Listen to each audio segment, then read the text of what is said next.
What's happening, guys? The Comics Kid 2099 here. I want to talk to you about a graphic novel that I finished reading yesterday, Vengeance by Joe Casey and Nick Dragotta. This is a 6-issue miniseries that came out, I think, in 2011, and it is a story that follows the Teen Brigade. The Teen Brigade is a group of teenage superheroes who do stuff behind the scenes, and their whole mission statement is to try and save the world without anyone knowing that they are saving the world. While they're doing this, they rescue this cosmic entity called the In-Betweener, and then the In-Betweener is giving them a new mission statement. Not only do they have to save the world, but they have to keep the balance between chaos and order balanced. And so that means occasionally when somebody is gunning for a supervillain, trying to kill a supervillain, these guys have to intervene and stop that from happening. They have to save supervillain lives. And then the whole story is kind of following the Teen Brigade as well as the Young Masters of Evil, who is another group of teenage superhumans, although these guys are supervillains.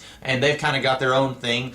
They're trying to make their mark on the supervillain world, and they think that the best way to do that is to go around and kill a bunch of well-known supervillains. They're kind of at odds with each other throughout this whole story. And then also, while all that is going on, we also have the Defenders. And this particular group of the Defenders is She-Hulk, Krang from Atlantis, Damon Hellstrom, and the new Nighthawk. And I think that's all of them. And then there's their non-costume, non-field guy is Kyle Richmond, who is the original Nighthawk. And they're kind of sort of interwoven, if you will, throughout the plot here. I believe Joe Casey at one point had written a Defender story before this miniseries, so it makes sense that he's bringing them into this story because there's actually a couple of different Joe Casey characters who show up here who it makes sense because he wrote them, and so he wants to use characters that he wrote. That's the basic plot of this miniseries. And before I go any further,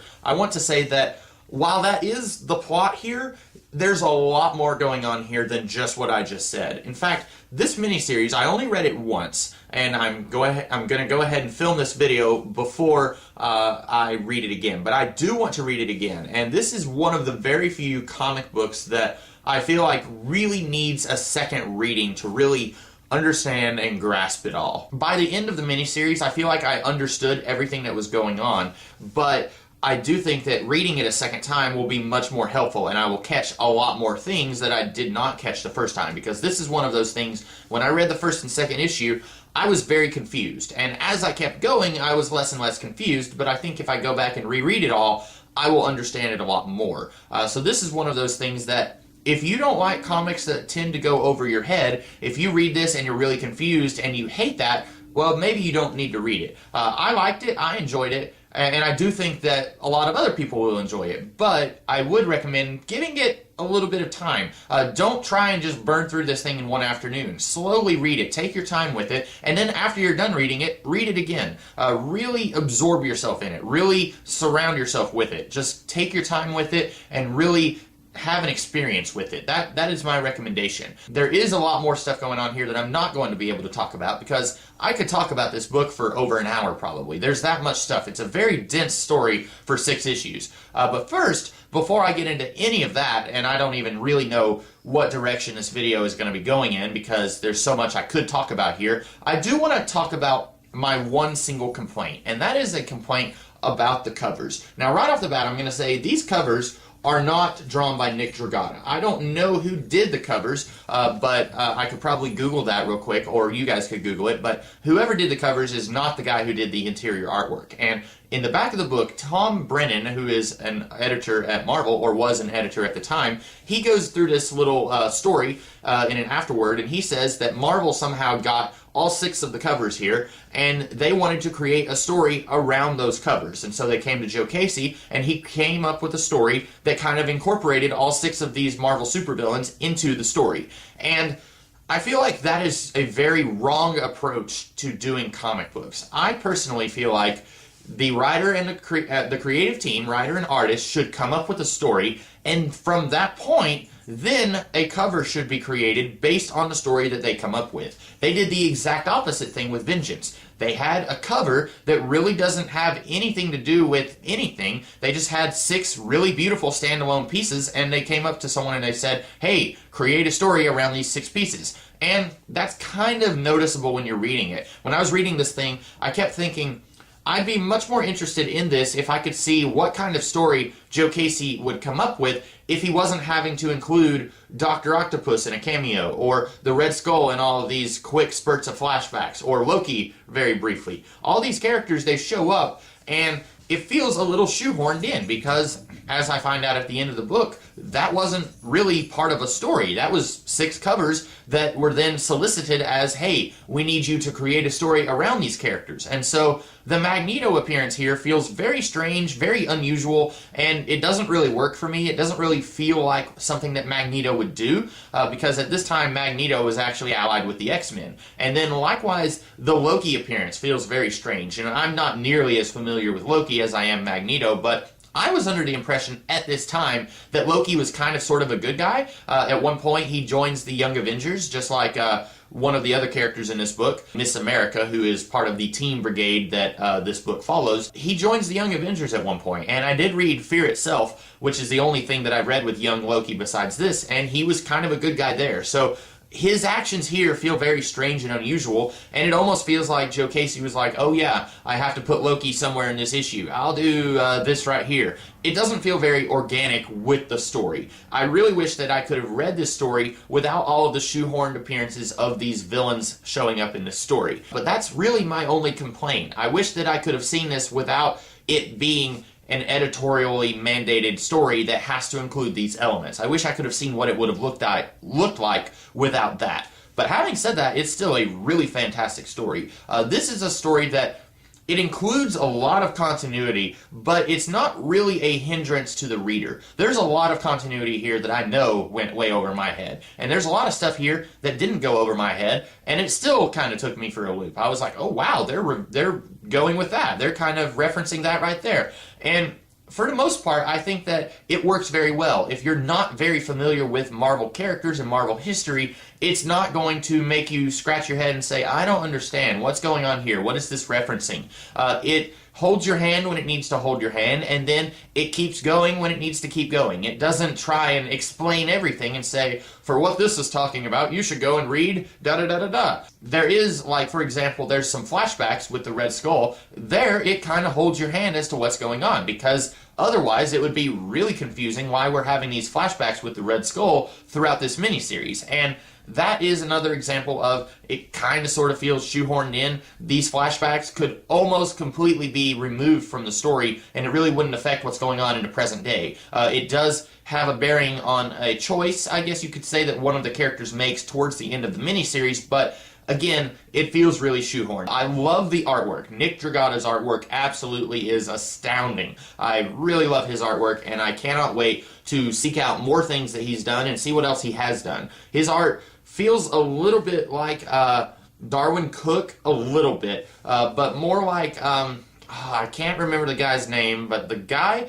who, David Aja, that's his name, the guy who did Hawkeye with Matt Fraction. This feels like if David Aja and Darwyn Cooke had a baby. That's what it feels like. It's very exciting, very visually stunning artwork. I really love the artwork. Usually, I am a story over artwork guy. This time, I might be story and artwork like neck and neck. Like, they're both really great, really fantastic. I really love his art.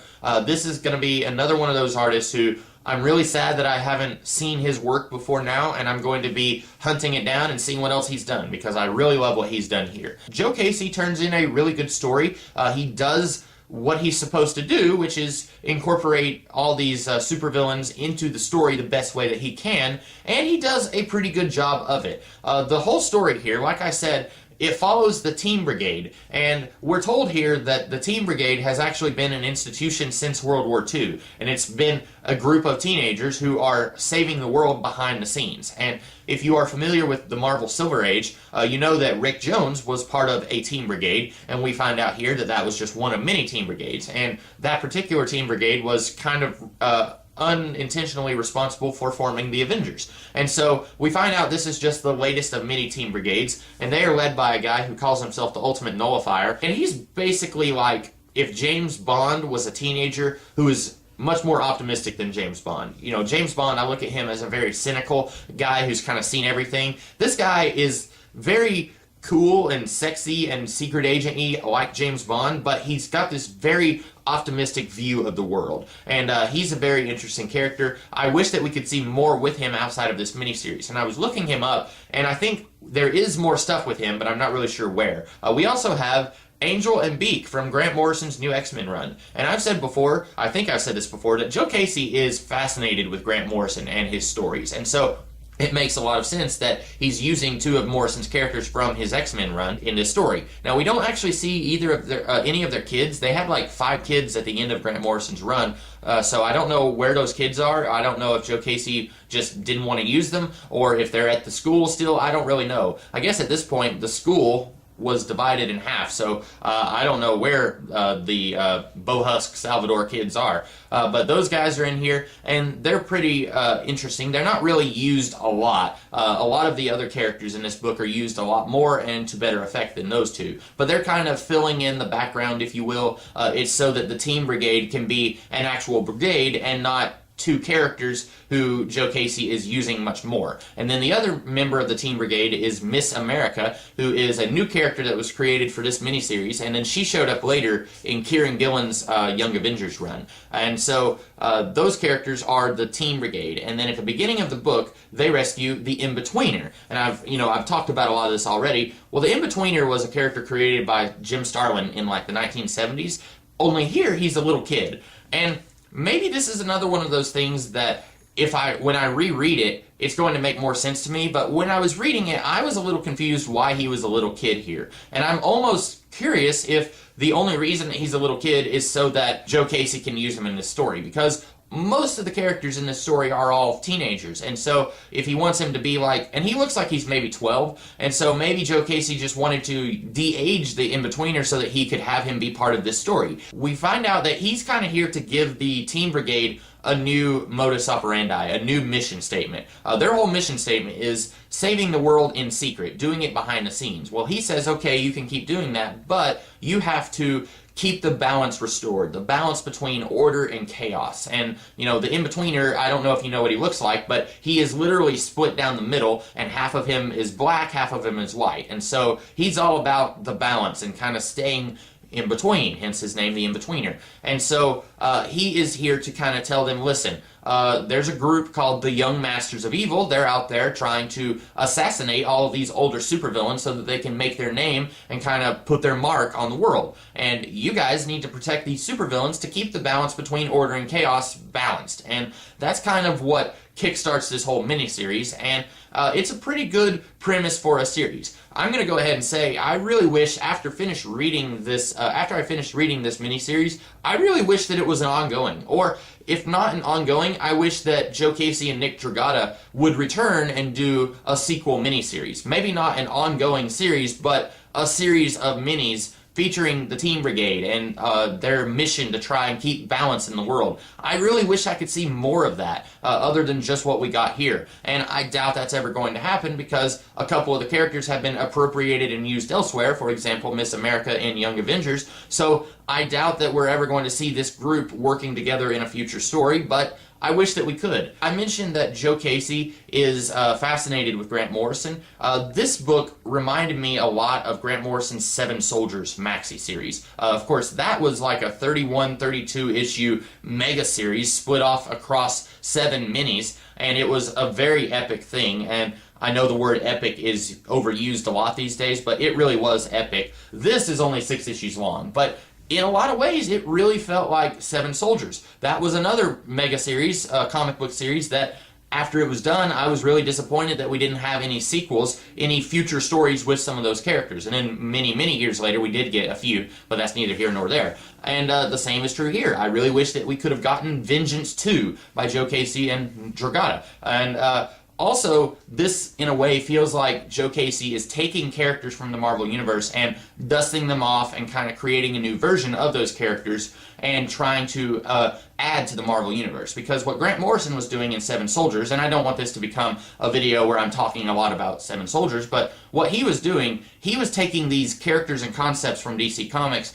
and he was creating new and interesting versions of those characters and concepts. And Joe Casey's doing a very similar thing here. Of course, you've got some characters like Beak and Angel, they're just the characters that were in Grant Morrison's new X-Men. But then he's got a new Miss America, he's got a new Masters of Evil, and all of them are new versions of characters who exist in the Marvel Universe. And then he's kind of sort of got a new version of the In-Betweener. There's this running theme through this series of the young people trying to inherit the world, and how are they going to do that? What are they going to do when they inherit the world? And you've got that from both ends. You've got the young Masters of Evil and how they're trying to inherit the world and how that works out for them. And then you've got the Teen Brigade, who's going about it very differently, and ultimately things still kind of work out not the way that you would expect for the Teen Brigade.